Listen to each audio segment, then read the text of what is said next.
I want to introduce our star-studded panel here. You all know Pat already, and she's graciously agreed to continue because we're going to do a little, I'm going to ask some questions, and then we're going to turn it over to the audience and let you ask Q&A at the end of the panel. Far to my right, though, please welcome Derek Hill, who comes to us from Las Vegas, where he is our Vice President of Sales for Cox Business. And also, I think it's an interesting fact, he's also recently been speaking in Washington, D.C. at a Black History Month panel. So this is his week of speaking on panels. Yes. So thank you so much for doing this. Next, we have Lauren Linder, who is Vice President and Assistant General Counsel for the Weather Channel. Please welcome Lauren. And then we have Jen Garrett, who is our SVP National Sales for Cox Communications, Inc. Thank you, Jen. So the first thing I wanted to do is turn it over to the panelists who are not Pat to just each give me a reaction to something that Pat said. We were having a little bit of this up here before we started the panel. Something that Pat said that really resonated with you, and maybe a little story about that, if you will. And I'll start with Derek. Well, first of all, thanks for the opportunity to join the panel and to participate with you. I really take a great pleasure in having an opportunity to spend some time with you this evening. But I think there were a couple things that resonated. One, and I'll tell you just a brief comment / story. It took me back to my days when I was in undergraduate school, and I took a persuasive speaking class. And I remember it distinctively because if I grew up in the inner city of Chicago, and the professor chose the topics for us to speak about. And the topic that he chose for me to speak about was to argue against affirmative action. Now, imagine growing up in Chicago in the 80s when you heard affirmative action was a positive thing, but yet you had to persuade your class that it wasn't the right thing. And the lessons that I took away from it can draw correlations to what Pat talked about, because you had to do diligence, you had to be prepared, you had to make sure you were confident when you were speaking about it. And the other thing that it gave me, relating to the topic of tonight's event, being fearless, was to stand in front of an audience and argue against a topic that I knew everyone in that class was for. Gave you a lot of confidence to be able to do that if you're prepared. So that's some of the thoughts that I had initially when I was listening to Pat's presentation. Thank you, Derek. Lauren? I think one that stood out for me was this idea of the authenticity sweet spot. Right, that there's this space where you are truly you and finding that, because I think I've struggled with that a bit. You know, am I being too free? Am I being too loose? Am I being too casual? And then correcting too much and then being too formal and losing authenticity there. So I really like the idea of these rules, these different rules on how to be in this neutral position, and then moving off of that and finding what feels true. And I think one thing that I've done in order to make sure I get there is to seek feedback from people. And then, importantly, to seek feedback from myself. So coming out of this, I probably will, on my drive home, say, what did I do well? What did I not do well? Was I true to myself? Did I get the message across that I wanted to get across? So I really like the idea of the authenticity sweet spot. It almost felt like personality yoga or something, right? You know, which ties into this be fearless thing too, right? I mean, that's warrior 2. That's you getting up there and saying, all right, I got this. So. Thanks, Lauren.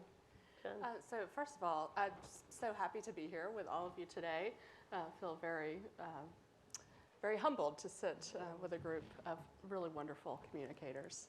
So, gosh, I think a lot of the things that Pat said really resonated with me, but the one that I would share is that every day, and every opportunity you have this great moment to make a connection with people. It's not only about your big meetings, it's not only about your stressful budget presentation or these high impact moments with your boss or the president or whoever.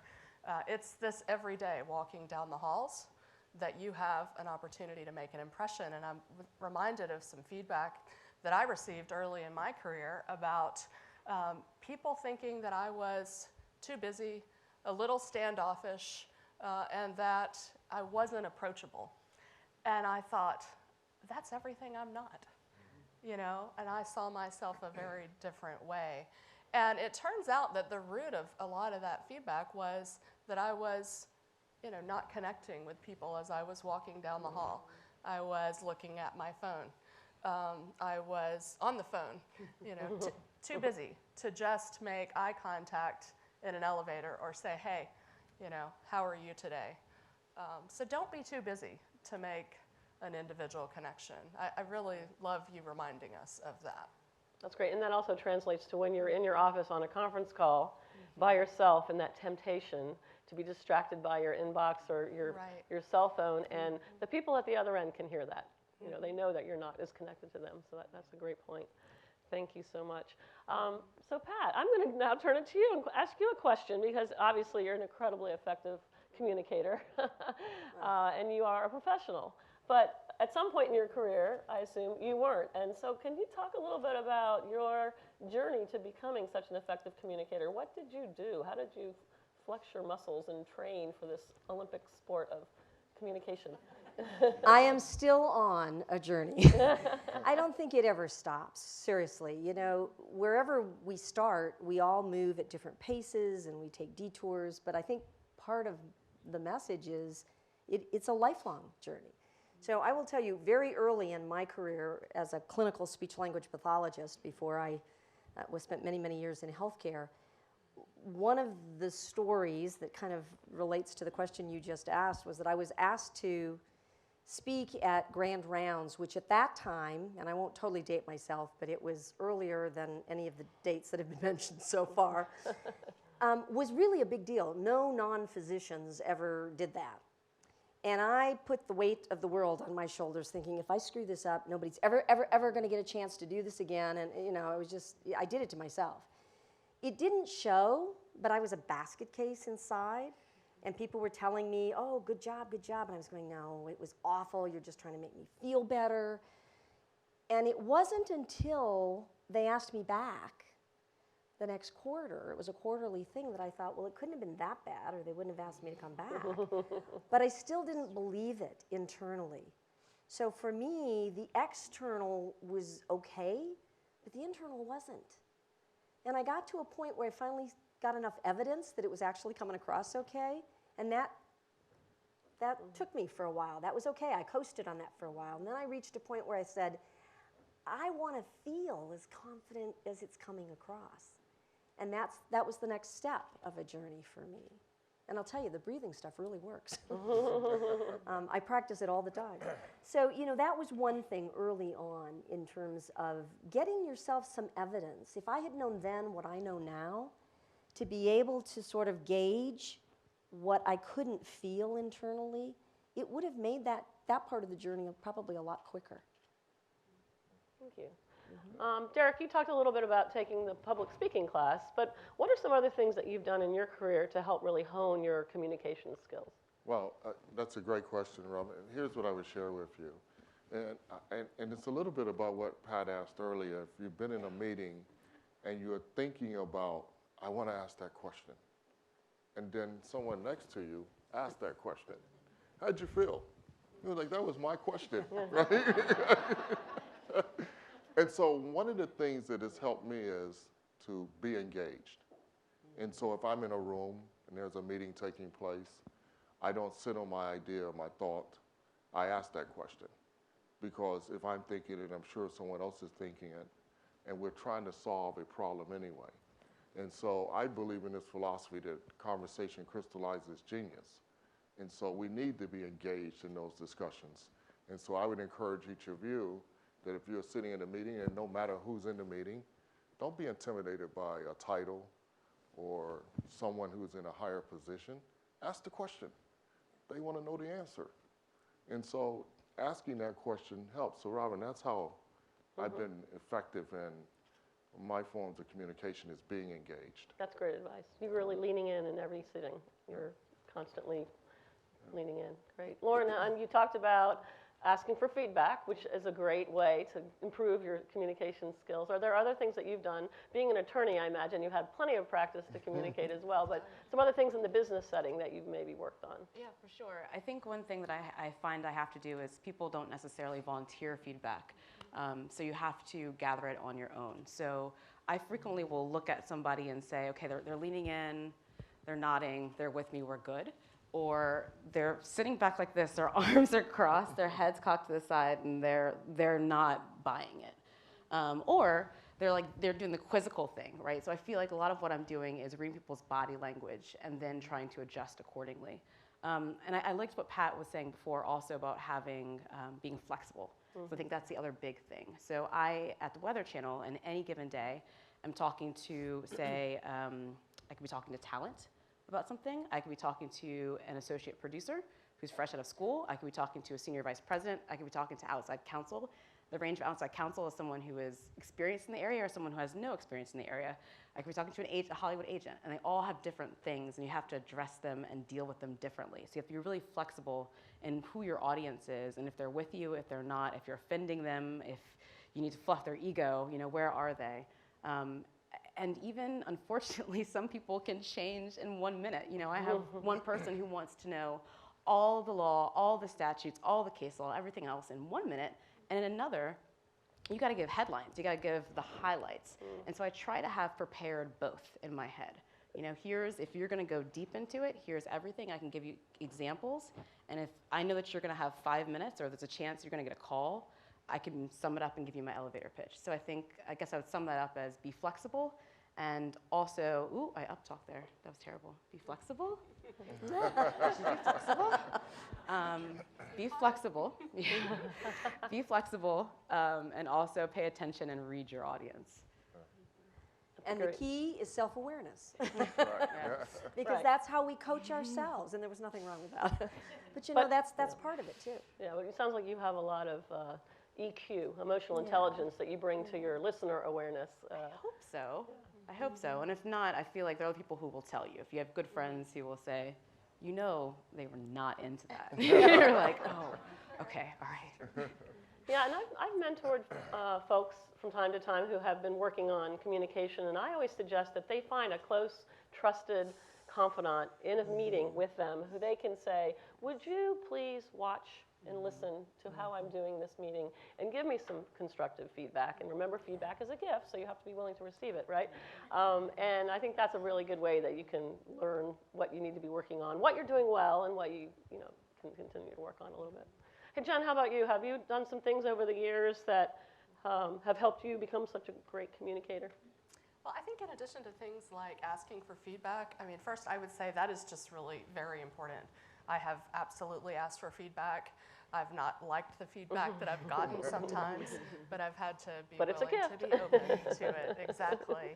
I guess the first thing is I remind myself a lot to continue to be authentic and real, and that people appreciate that. They want to know that you're a real person, right? That you come to work, you're just like them in many ways. And so I remind myself that I need to bring my real self to work, one. Two, though, I also practice. Especially for high impact things, I practice. And I think that's really important. I used to not practice, and I would not come across as I wanted to sometimes. For high impact engagements, though, I practice. I do look in the mirror. I practice pausing. I practice the impacts that I want to have, and I play them back over and over to myself. In the same line of practicing, I acknowledge my own self, my situation, kind of who I am. So again, for high impact things, I know that I don't like to talk about them early in the morning. It's not a comfortable place for me. And so if I can organize a conversation that's high impact, I will do it around lunchtime, just after. It's my personal comfort zone, and I know that about myself. So you don't always get your energy from. I get my energy there, and you don't always have the opportunity to do those things. But I would just encourage you that when you do have the opportunity to make sure that you are operating at your best place, take that opportunity. Acknowledge that. That's interesting. You like the afternoon. I want to go first thing in the morning. Because I'm up early in the morning. I'm ready to go. Right. Let's just go. Right? Well, Derek, I appreciate your being willing to do this in the afternoon. That's true. Yeah, because I have to fight to have energy in the evening. Right. I'm ready to go. Exactly. So back to you, Derek. So over the years, was there ever anything that you felt you struggled with, perhaps, that you were getting feedback about, or you just knew wasn't really, in the sweet spot, or there was something that you knew you had to work on?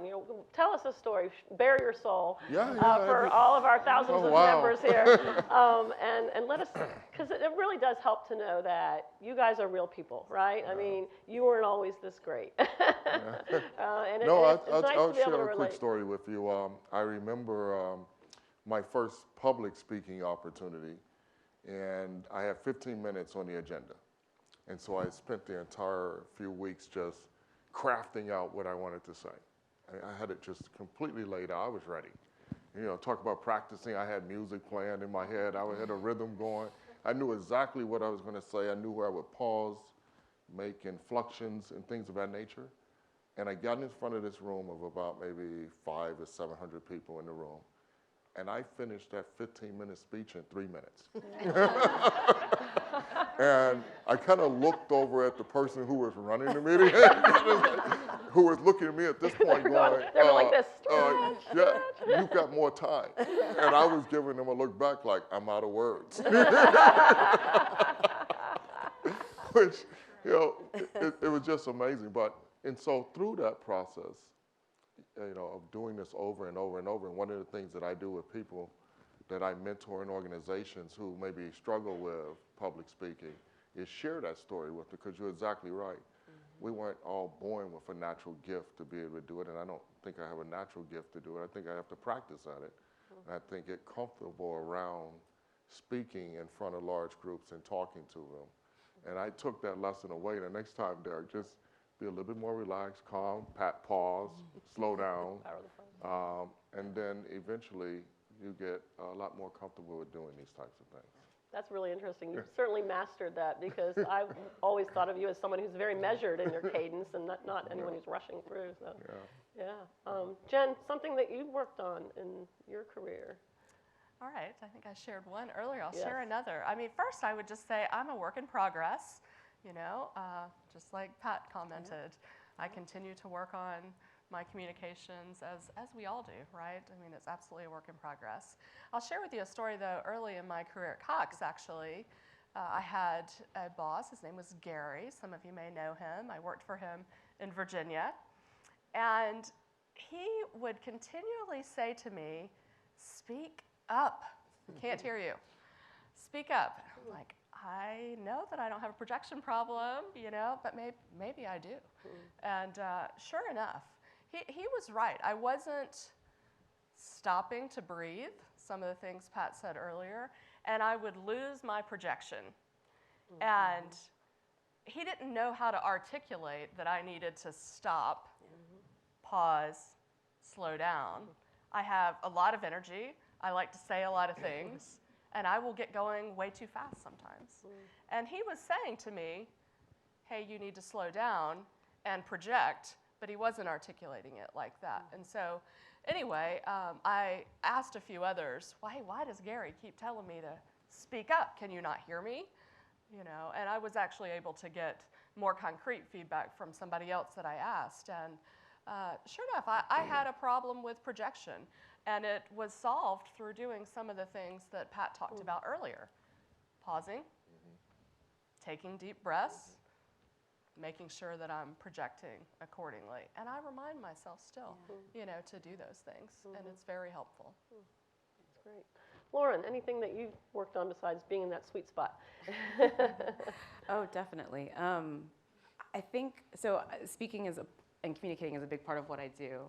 And when I was in high school, actually, was a debater, and I coached debate in college, and so I feel like public speaking is something that I'm very familiar with. And I think maybe my conception of public speaking is just that, public speaking. And so that's part of why I really liked Pat's point about communication and connection. I think one of my biggest fails happened somewhat recently where, and if you guys are doing deal work, you might experience this where you do the deal before the deal. And so I felt like I really failed, like huge, like capital F fail in a negotiation that was with my executives, because I wasn't really prepared for it in the manner of that I was if I was going out with opposing counsel. So for me, where I failed, actually, and Pat talked about this before, about the content and delivery, was that my content wasn't organized as though we were in the full-on negotiation. So I was there and I was fighting with my executives. I'm thinking, why are we fighting? We're on the same team. But really, I hadn't gone in with the mindset of having conquered the content so that the delivery then could be effective and the communication could be effective. So I think it's good to bifurcate the two and to think about them separately, but I think having a complete mastery of the content and remembering that each communication, right? It could be an elevator communication. That might end up being the only one that matters. And making sure you nail that is really important. It comes back to the preparation, really, and treating both an informal meeting as seriously as a more formal, legal meeting. Pat, how about you? I mean, you talked about learning to build your confidence, but were there other things that you worked on or that weren't strong for you initially that you've had to? Sure. How much time do we have? No, of course, yeah. The one that kind of jumps out for me that's a little more recent in my career than going way back is that I would say too much. So, I mean, not to the point where, I'd tell someone how to make a watch if they asked me what time it was, not that bad, but where I'd want to build the sort of the way I got to the conclusion. And so I might start thinking I was doing a good thing, describing how I reached this conclusion when what, the CEO wanted was the conclusion. And I had some hard lessons, and it actually got a whole lot better when I started working at Speakeasy and was coaching people, because it was so easy to see it when other people were doing it. But I found that, oh my gosh, I'm doing that too. I need to be able, in order to be more concise, I need to be able to shift that and think about, what do I want my listener to do when I'm done speaking? And maybe that drives where I start. And then I can fill it in with more detail. And I still have to work at that. So one of the reasons that I love the Women's Resource Group and I love WICT is that we really do try to help women. We love the men who are here and the men who support the women, but to help women kind of unlock that secret door to success in the corporate world. And men and women are different. Men and women communicate differently. That's not a bad thing. That's just a reality. But sometimes I think women struggle a little bit more than men with creating that image of the authority, the authenticity, the confidence, and that sometimes comes through in their communication. And unfortunately, with respect to image, perception is reality. And if you have one bad communications experience in the elevator with the CEO, that can cause a lot of damage that can take a while to overcome. True. So I'd like you all to comment a little bit on some of the derailers that maybe you've seen at Cox, in the corporate world, in general, things you've heard about that women need to be aware of so that they can not do those things and then create that negative perception that can really hurt their career advancement.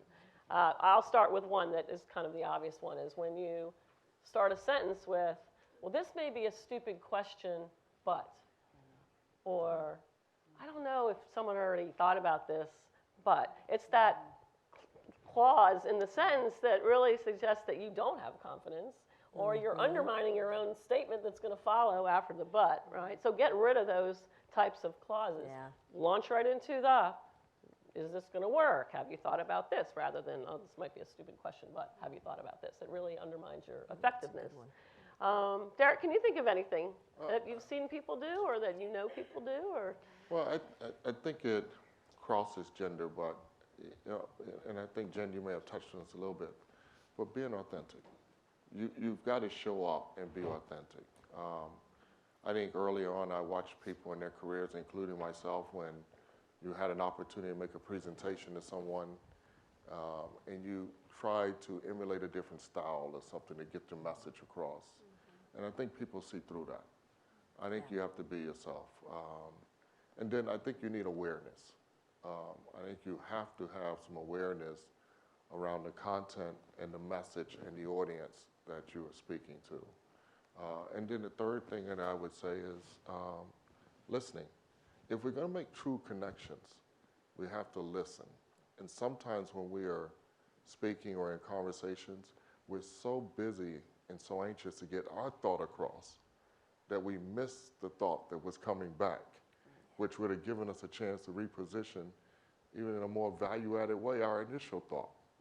And so I think you have to take the time to listen to people and hear what they're saying and try to get their understanding first. And I think that makes you more effective and takes away some of the barriers that sometimes pop up around gender or awareness or presence. So would you suggest as a tactic then to make the audience know that you are listening and that you're using that listener awareness? Would you repeat back perhaps what the last person said to say, did I hear you correctly say blah, blah, blah, to show that you're listening? Or what are some other techniques? It would depend on the situation for me.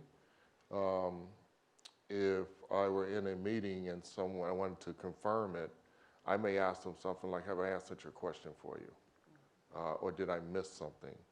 And if I have, share with me your thoughts around perhaps what I missed. And then that gives me a chance to, one, listen again, pause, get my thoughts together again, and then think about maybe what the answer should be that I need to deliver to make sure I'm answering the question. And you're connecting with the person, And I'm and connecting you're showing with them. respect. That's right. That you're spending time. Yep. That's a great Yep. example. Yep.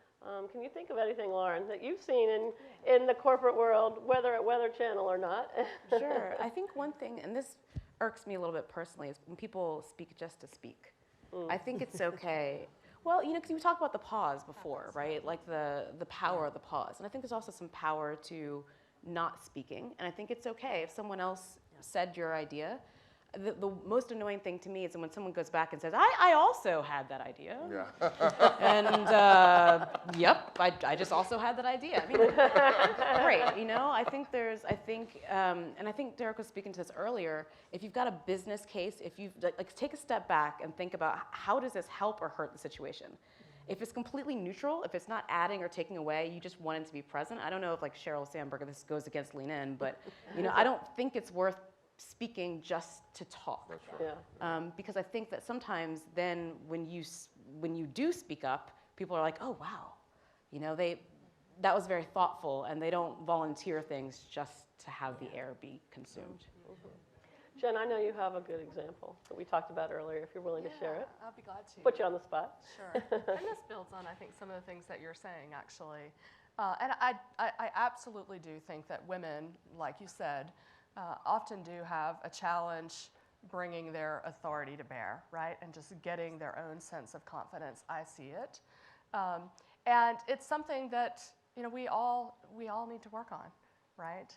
And so I'll share with you that a woman on my team came to me. I'm in the process of doing skip levels right now and talking to a bunch of the women on my team. And she said to me, I asked my boss not long ago if I have a communications problem, because people keep taking the things that I'm saying and turning them into their ideas right after I just said them. And she said, is it me? And what I said to her was, well, this is a very real thing that is researched, and this happens to a lot of women in the workplace, probably rooted in the fact that we sometimes do not show up with the authority that we need to. And so we talked a little bit about that.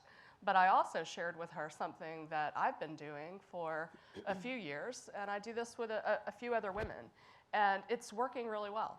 And it's when another woman, okay, and this could be obviously a man as well, but women do struggle with this. So when another woman presents an idea in a group setting, I acknowledge her idea, and I say, Colleen, I have a partner I do this with. Colleen, what a great idea. I heard you say X, Y, Z. That is something we should really further explore. So I say it right after her so that I'm validating what she's saying and also making sure the rest of the room hears that, right? And she's able to own the idea, right?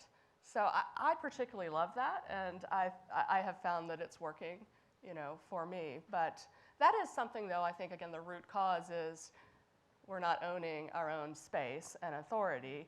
And while we're working on doing that as women, let's get other women to help us, right? And if you are the only woman in the meeting, find a gentleman in the Right. room who's willing To do that. for you. Exactly. I think it's a great That point. still happens. Right. It absolutely still does. Not to genderize That's the great. whole thing. No, thanks for sharing. Okay, I want to open up the audience to questions for the panelists. So there's some people with microphones walking around, so just raise your hand if you have a question. We're going to do Q&A here, and then we're going to let Pat do a quick wrap-up, and then we're going to have Mallory come back up and do close, and then there's a reception afterwards that I hope you can all stay for the networking reception. Outside we have some limited food and beverage, but please stay. Just, there's traffic out there. You don't want to get in it anyway, so stay and network. So do we have questions? Don't be shy. Oh, right here.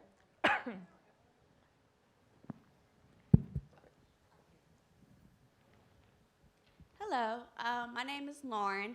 One of the questions that I had that I actually personally struggle with, as well as internally, but externally, my leader or my peers say, well, Lauren, you're doing that fine, is, for example, having a microphone in your hand and going back to the posture, or having a clicker that you always have to click. It's actually kind of what to do or what tips to do with the second hand, because sometimes I find myself either it's hanging, sometimes I'm projecting or talking with my hand. What are some of the tips that you can offer when you have that object in that other hand and switching it back and forth? What should you do in that instance? Yeah. You want me to take that? Sounds up your Okay, alley. so what you've just raised is such a common thing. It's like, what do I do with these things? I've had them all my life, but now I don't know. So when you don't have anything in your hands, start here, use them, hand someone an idea, and then let it go. Kind of reset. Come back to that neutral spot. When you have something in your hands, like the microphone, like you just did, you don't need two hands to hold the microphone. So this one can just be here, and of course you got to move your whole upper body with it, because if you do this, you're going to get really you'll get uneven amplification. But let's say it's notes. Can I borrow this for a second? Just let's say you got notes in your hands. Again, it's the same thing. You don't want to be like this because it's going to stiffen up your upper body and your shoulders. So you can have your notes in your hand. You can let this guy go. Look down in a pause. Say something, whatever. But I don't need my notes so much right now. So you know what? I could let that go too. And they're right here. I can pick it up and look at it whenever I want. But I don't really need them right now. But right now I do, so then I can bring it up. So, see what I'm saying? It's like you make this part of the whole gestalt. It's like a sixth digit on your hand. That's like the short answer to that. Does that help? Okay. Great. Yeah. Thanks. Question over here. Hi, my name is Cindy. Thank you all for this presentation. It's been fabulous. I do have one thing that I would ask for some guidance on. As a woman, I am very prone to multitasking. Like you say, you're on a conference, it's very easy to go here, or even in a meeting to be thinking about the next meeting or what are my tasks and stuff like that. Do you have any feedback on to alleviate that so I'm in the moment, I'm giving them the attention I deserve? I know it's all about the listener, I really do, but I really have like 50 million things going on in my head. So any guidance you have on that will be greatly appreciated. Sounds like you worked on that. I mean, I do. I think a lot of women struggle with that. I have 3 children and a husband and life outside of work. And I always say to people, you know what, I've got to get as much done between 8 and 5 as possible, right? So I'm very tempted to multitask, like you said. But multitasking produces the results that I mentioned earlier in people thinking that you're not connecting with them or that you're standoffish, right? And so, I mean, I am very purposeful about scheduling my day and not letting my day run me. Now, that is something that I still work on, right? But it's really important that you come in, have a mindset of this is what I'm going to accomplish. I put time on my calendar for reflection. I will label it other things in case people, they're looking. They're trying to steal that place. But you don't need that reflection time. Right. I will label planning. Don't label it block because people will take advantage of that. Right. But I try not to multitask because of exactly that. I also I used to every now and then call into meetings so that I could multitask. Stop doing that. It just is not as effective. You are not as effective over the phone as you are face to face. You know, I cannot connect with you as well. And if I'm multitasking, you know, it's rude, and people see it. Well, you know? particularly if you're on a conference call. Yeah. Because we all make this mistake. We all do it. We're on a conference call. We got our email up. We think nobody can tell. Yeah. They hear you typing. You know, they know. But it comes across as if you're not engaged in that moment. And so, Cindy, for me, I know I struggle with them because, Jen, I'm just like you. I want to get it all done. And I will literally, if I have an important conference call, turn my email off and close the door, and I'll have my notes in front of me for that call, and I will pay attention to that call. And people know I'm on that call, and I'm engaged in it, I'm participating, I'm offering ideas. When the call is over, you can open the door back up or turn your computer back on and go back to email, but you've got to be focused in on things that are really important, and they know you're there. Engaged, like Being you said. engaged. I mean, I would just add that I make mistakes though, Yes. still, and I will respond to that text when I shouldn't have. You know, I'm engaged with somebody and I still get distracted, but every day is a new day, right? And you can center yourself and remind yourself, hey, we talked about not doing this, and I'm not going to do that. I want to be engaged. And I would say you owe it to yourself to model the behavior that you see being done incredibly well by our senior leadership, because you know this. Have you ever been in a meeting with any of our senior leadership and they are not 100% in the moment during that meeting? Absolutely. Yeah. All of their energy, all of their attention is focused on that one meeting, and you owe it to yourself to emulate that. Question? Another question from the audience? Right here. Right?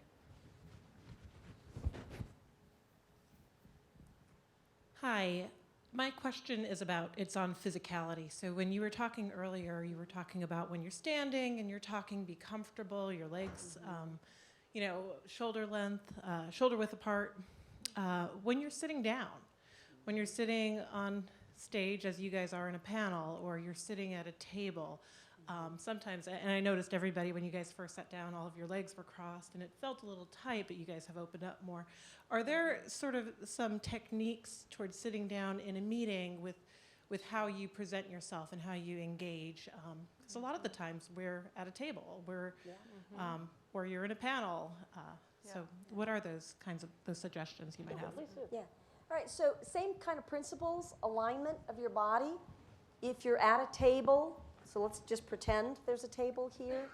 You want your seat kind of back in the seat, and then pull the chair up so that you have some support. And it's not on your shoulders, but it's on your lower back. If you're short and the chair isn't adjustable, okay, your feet may not touch the floor, which is really a bad thing for you. You have to have at least 1 foot on the floor to ground you. So when I go into a CEO's office, a client of Speakeasy, and they say, oh, sit right here, Pat, in the big overstuffed leather, all gets swallowed up in that. So then you have to come forward just enough so that at least your foot is flat. If you come all the way to the end, now look what happens. You asked about the physicality. Look at how stiff that is. So use the chair to help configure your body in a way that you're supported, and then have your hands somewhere on the table. If your hands are under the table, you're not going to use your upper body. You might use your head, but you won't really, get involved. My recommendation is don't clasp them, because if you've clasped them, there's some tension there, and even if you don't feel tight, you got to unclasp them to get them involved. So go like this and just let them fall on the table. And wherever they fall for you is probably a pretty good physiologic place for you. And that's different for different people. But that might give you a sense of, okay, here. And then take a little quick video of yourself on your phone, and then just look at it. And see if you can reproduce that until it starts to become more familiar. It lets your body move with more fluidity when you're in a neutral stance, and that's kind of the neutral stance sitting.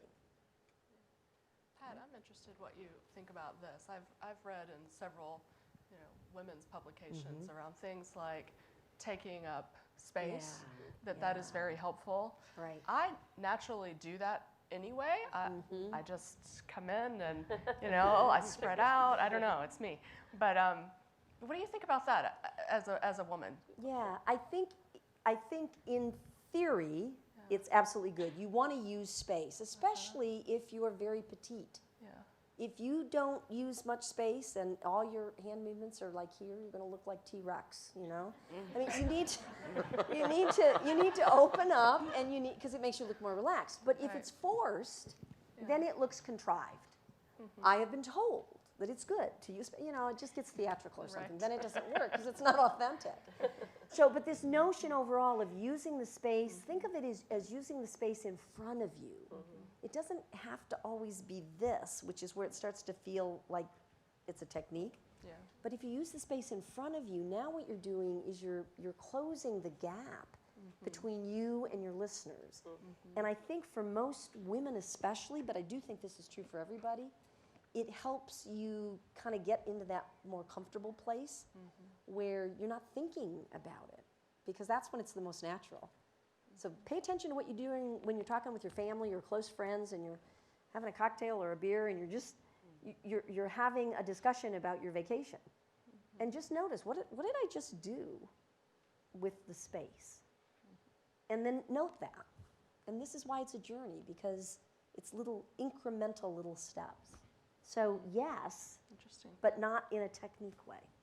And when you're not comfortable, we tend not to use much space. We tend to close up because our bodies get tight. That's great. Okay, I'm going to turn to you to do your call to action, Okay? and then we're going to proceed. Have some stuff. Yeah. So this has been great, and I've really appreciated all of the comments and the wonderful ideas that you guys have come up with as well. So here's a call to action for all of you. Sometime in the next day or two, think about the things that you just heard on the panel here earlier, put it all together. And something that really resonated for you that is maybe different from what you currently do or what you think you currently do. And spend the next 30 days exploring that. Do it very intentionally. Like right now, I'm going to try to slow down because I know I'm fast. Or right now, I'm going to try and hold my body in a more neutral, aligned way. And over the next 30 days, play around with it. But do it very intentionally. And then at the end of the 30 days, you might want to do this part earlier. Find an accountability partner. Maybe somebody in this room that's heard this, preferably. And get together for a cup of coffee or lunch or just on the phone and share what you did and what you discovered about yourself and your communication and what kind of feel it had in terms of the connection you felt you were having with other people. The whole process is a discovery. And having someone that you can discuss that with that had sort of a foundation of what we've been talking about here may help you uncover some things that are absolutely worth your continued efforts.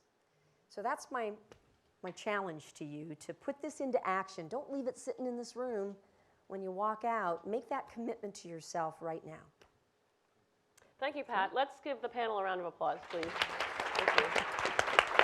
Thank you so much.